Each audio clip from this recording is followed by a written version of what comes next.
एक खबर थमती नहीं है अत्याचार की कि दूसरी खबर आ जाती है। यूपी के चंदौली में एक यादव फैमिली के घर में पुलिस घुसती है। घर वालों का आरोप है कि उनकी बेटी की इतनी पिटाई हुई कि उनकी मौत हो गई। बाद में पुलिस ने उनको फांसी के फंदे पर टांग दिया। अभी इस खबर की बात हम लोग कर ही रहे हैं, इस पर कोई जस्टिस भी नहीं है, कोई जांच भी नहीं है।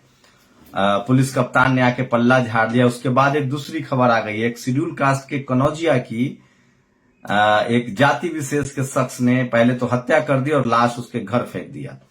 तो सोचिए कि किस तरह के हालात हैं यूपी में और इस पर कौन बात करेगा, सवाल ही है। लेकिन हम लोग इस पर बात लगातार करेंगे। ये देखिए, उत्तर प्रदेश के कानपुर देहात के हरिहरपुर गांव में शेड्यूल कास्ट के ब्रजेश कठेरिया, जो कि श्याम सिंह ठाकुर के घर पर मजदूरी करते थे, पैसे के लेन देन के कारण श्याम सिंह द्वारा ब्रजेश की पीट पीट कर हत्या कर दी गई और ट्रैक्टर पर मृतक की लाश को उसके घर फेंक कर चले गए। आप कल्पना कर सकते कि इतनी हिम्मत कहां से आती है किसी को। सोचिए कि इस तरह के कानून व्यवस्था हो गए हैं और आप कुछ नहीं कर सकते। इससे पहले चंदौली में पार्थ यादव ने लिखा है, 40 पुलिसकर्मी गैंगस्टर कन्हैया यादव के घर दबिश देने चंदौली जिले के मनराजपुर गांव पहुंचे। पुलिस का कहना है कि वो गैंगस्टर हैं। लोगों का कहना है कि वो बालू का कारोबार करते थे। कन्हैया नहीं मिला। घर पर उसकी 2 बेटियां निशा यादव और गुंजा यादव थी। आरोप है कि पुलिस ने उन्हें इतना पीटा कि निशा की मौत हो गई। इसके बाद पुलिस ने निशा को फांसी पर लटका दिया ताकि मामला का हत्या न लगकर सुसाइड लगे। परिवार वालों का आरोप है। गुंजा का कहना है कि करीब 40 पुलिस वाले डायरेक्ट घर में घुसने लगे। हम लोग गेट बंद करने लगे तो वो हमें मारने लगे। दीदी खुद को बचाने के लिए दूसरे कमरे में भागी और दरवाजा बंद कर लिया, लेकिन गेट खोलकर उसे मारा गया। वो कुछ देर तक मुझे आवाज देती रही, गुंजा बचाओ। कुछ देर बाद आवाज आनी बंद हो गई। एक कांस्टेबल नीचे कुर्सी लेकर गया। मैंने उसका हाथ पकड़ा, मुझे भी ब्लड लग गया तो उसने हमको झटक दिया। उसके बाद वो अंदर गया। सभी 5-10 मिनट के बाद बाहर आए, फिर सब चले गए। उनके जाने के 10 सेकंड के भीतर हम उस कमरे में पहुंचे, देखे तो दीदी पंखे से लटकी हुई थी। पोस्टमार्टम में गले पर मामूली सी चोट दिखाई गई है, जबकि चश्मदीद गुंजा का कहना है कि उसे बुरी तरह से पीटा गया था और मारकर ही पुलिस ने उसे फांसी पर लटका दिया। कुछ महीने पहले कासगंज में 20-21 साल के अल्ताफ को भी ऐसे ही पुलिस कस्टडी में मार दिया गया था और बाद में बाथरूम की टूटी से लटका दिया और कह दिया कि आत्महत्या। यस रोहित की रिपोर्ट है। तमाम मीडिया चैनल्स उस पर बात कर रहे हैं, जो सोशल मीडिया प्लेटफॉर्म है। परिवार का कहना है कि उसकी हत्या हुई और इसी तरह की एक रिपोर्ट और अब आ रही है। ये भी उत्तर प्रदेश के कानपुर देहात के हरिहरपुर गांव का मामला है। तो यूपी में खासकर SC ST OBC माइनॉरिटी की जान एकदम सस्ती हो गई। जिसको मन हो, जो सत्ता के भागीदार लोग हैं, वो जब चाहे तब किसी को भी मार सकते हैं और आप सिर्फ मुखदर्शक बने रहिए। लेकिन ये तो कुछ भी नहीं है, खबर दिखा रहा हूं। ये साहब हैं, ये टाइम्स नाउ देखते हैं, वो जो सुशांत सिन्हा नहीं है जो पाठशाला दिखाता है, बीजेपी के प्रवक्ता नबिका कुमार, जो कांग्रेस की सरकार में बहुत ईमानदार पत्रकार हुआ करती थी, वो और अर्नब गोस्वामी, उसका रिपोर्टर नहीं, ब्यूरो चीफ, मतलब पूरे मध्य प्रदेश का हेड, नाम है उनका गोविंद गुर्जर। गोविंद गुर्जर की तस्वीर देखिए, किस तरह से वो हाथ जोड़े। मैं एम्बियंस सुनाता हूं आपको।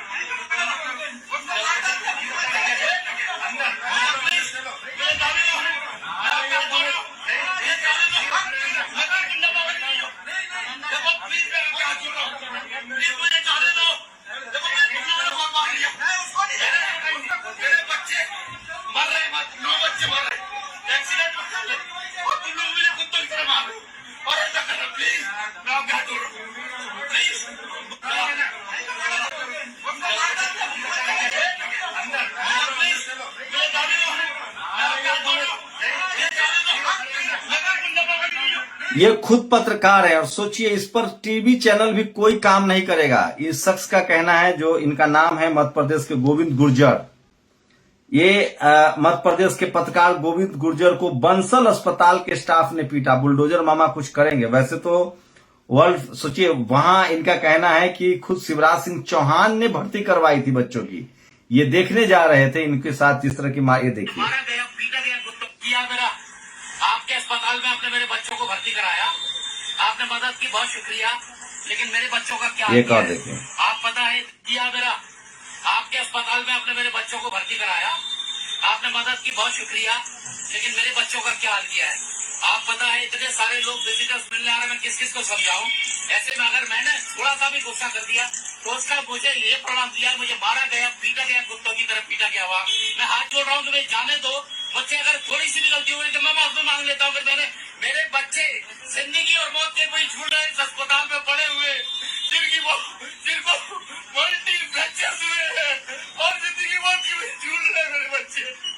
एक्सीडेंट हुआ उनका भयानक, साले के बच्चे 2 लोग के अस्पताल में भर्ती करवाया हमने, जिन्होंने मुझे मार के इतना बुरा व्यवहार करते हैं। बच्चा हॉस्पिटल है, इस अस्पताल में कोई ना आए भगवान, हे भगवान, इस अस्पताल में कोई ना आए। मेरे साथ इतना बुरा बर्ताव किया है, मैं क्या बताऊं। मैं सीएम साहब, मैं ये सब डिस्क्राइब नहीं कर पा रहा, मेरी भाई शब्द नहीं है। आपने सुबह पोल लगाया, मुझे अच्छा लगा, लेकिन इन लोगों ने जो बर्ताव किया है, सुबह से मेरे बच्चों कोई इस तरह का इलाज भी नहीं मिल रहा, कोई अस्पताल में डॉक्टर आते हैं, कोई किया, लोग कुछ भी कर रहे हैं। मेरी बेटी का हाथ पूरा फ्रैक्चर है 4 जगह से, उसके सूजा उल्टियां कर रही है सुबह से, मेरा सारा भर्ती है, मेरे पास। ये तस्वीरें हैं और ये पत्रकार हैं और इनके साथ इस तरह की मारपीट हुई है और इस पर कोई बात करेगा नहीं, और खुद पत्रकारों की ये दयनीय स्थिति उनकी वजह से। अब ये देखिए, अब ये वीडियो देख लीजिए जो शेड्यूल कास्ट के शख्स की हत्या हुई है।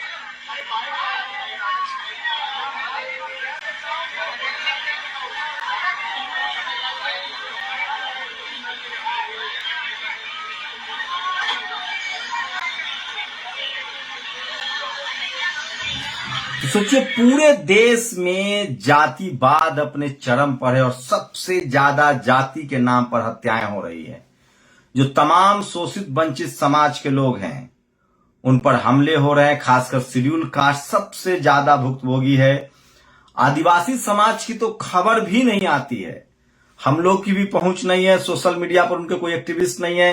कम से कम शेड्यूल कास्ट के, चाहे वो द वीक हो, दलित दस्तक हो, सूरज कुमार बौद्ध हो, द दलित वॉयस हो, ये तमाम, चाहे कुश अम्बेडकरवादी हो, द मूक नायक हो, ये तमाम सोशल एक्टिविस्ट हैं, तमाम ये ट्विटर पर ट्रेंड लोग हैं जो लगातार इस तरह की खबरें देते हैं और इस वजह से खबरें चल पाती है, हम लोग उसको जान पाते हैं। लेकिन ये सुविधा कम से कम आदिवासियों को तो बिल्कुल नहीं है, और पिछड़ा समाज, ओबीसी समाज, जाट, गुर्जर, पटेल, मराठा, इन सब के साथ भी यही हो रहा है।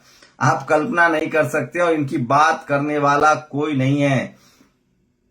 तो पूरे देश में कास्ट एट्रोसिटी के खिलाफ सूरज कुमार बौद्ध जो है वो लगातार सचेत रहते हैं। और ये देखिए, Mahendra Gurjar, Bhola Gurjar and 3 others goons की सील्ड early labourer for demanding his wage in Gwalior Madhya Pradesh. 24 minute की पहले खबर है, सोचिए। वहां भी एक शेड्यूल कास्ट के शख्स की हत्या हुई है, वो खुद भी पीट रहे हैं, कानपुर में वो खुद मार खा रहे हैं मध्य प्रदेश में। तो जातीय जो बदमाशी है वो ये जाट, गुर्जर, पटेल, मराठा, इन सबको समझना पड़ेगा कि वो भी मनुवाद, ब्राह्मणवाद के शिकार हैं, और वो जातीय हमला शेड्यूल कास्ट पर करते हैं और उनके ऊपर बंसल साहब का जातीय हमला होता है। जातिवादी भेद का वीडियो सामने आने के बाद ये सूरज कुमार बौद्ध ने ट्विटर पर घटना को कोट करते लिखा है, तो सब नहीं जलाने देना। ये तमाम बड़ी खबरें हैं जो सोशल मीडिया पर लगातार मैं आपको दिखाता हूं, और इस तरह के जातीय हिंसा लगातार चरम पर है। देश में लॉ एंड ऑर्डर की बात नहीं हो रही है, तमाम लोग धर्म के नाम पर एक दूसरे से लड़ रहे हैं, जाति के नाम पर सबसे ज्यादा शेड्यूल कास्ट के लोगों को अपना नुकसान उठाना पड़ रहा है। तो ये स्थिति हो गई है देश की, और आपके प्रधानमंत्री विदेश में रह जाते आते हैं, वहां उनकी तमाम पॉलिटिकल एजेंडा क्या चल रहा है, सोचिए आप। दूसरी बड़ी खबर है आज की, जो परशुराम जयंती पर लगातार लोग कमेंट कर रहे हैं, सोशल मीडिया पर लिख रहे हैं, और उसमें से एक पोस्ट मैंने चुना है, वो मैं चाहता हूं कि वो पोस्ट आपको पढ़ के सुनाऊं, क्योंकि मैं बार बार कह रहा हूं कि सोशल मीडिया ही, जिन क्षत्रियों का 21 बार धरती से सफाया हुआ, उन्होंने कभी अपनी कहानी पर फिल्म नहीं बनाई। जिनका छिपा हुआ सच कब दुनिया के सामने आएगा, अशोक कुमार है।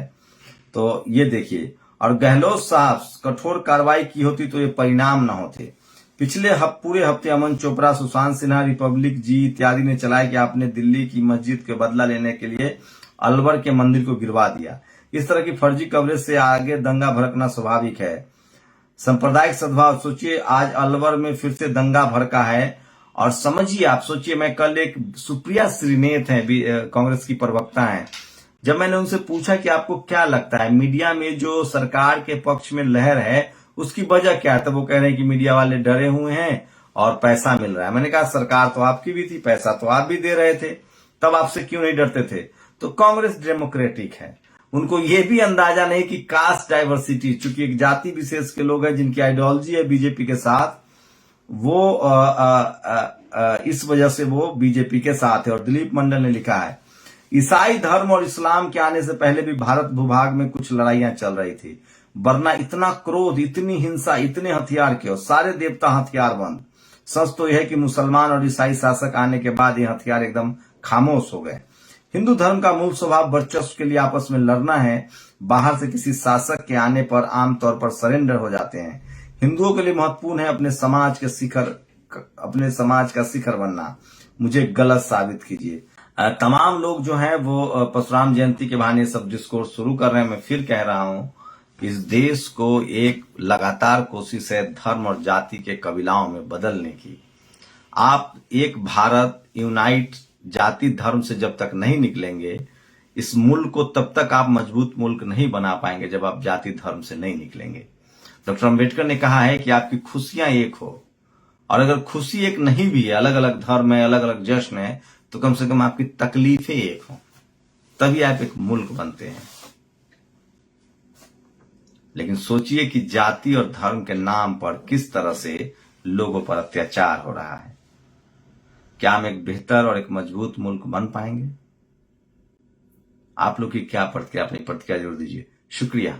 नेशनल दस्तक की आपसे गुजारिश है कि अगर इसको बचाना चाहते हैं तो नेशनल दस्तक को सब्सक्राइब करने के लिए रेड कलर के सब्सक्राइब बटन को दबाएं, फिर बेल आइकन की घंटी दबाएं। नेशनल दस्तक को बचाने के लिए बहुत जरूरी है कि हर खबर को शेयर करें, लाइक करें, कमेंट जरूर करें।